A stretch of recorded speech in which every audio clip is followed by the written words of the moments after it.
حكم الخطبة الثانية بلغة غير عربية والأولى بالعربية. القول الراجح أنه لا بأس أن تكون الخطبتان بغير العربية، فإن الله تعالى قال: وما أرسلنا من رسول إلا بلسان قومه ليبين لهم. وكيف يخاطب الخطيب أناسا لا يفهمون العربية؟ هذا لا تأتي به الشريعة، أن الإنسان يتكلم مع أناس لا يفهمون كلامه، إنما يخاطب الإنسان الناس بما يفهمون.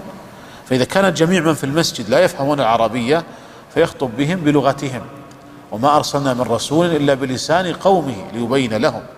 المقصود من الخطبة البيان، وليست مجرد طقوس يؤديها الإنسان، المقصود هو البيان والموعظة. فالقول الراجح أن الخطبة يصح أن تكون بغير العربية بشرط أن يكون جميع من في المسجد لا يعرفون اللغة العربية. أما إذا كان من في المسجد بعضهم يعرف العربية وبعضهم لا يعرفها فيخطب بالعربية، وبعد الصلاة تترجم لغير العربية. وحتى لو ترجمت في أثناء الخطبة بعد العربية بغير العربية أيضا لا بأس.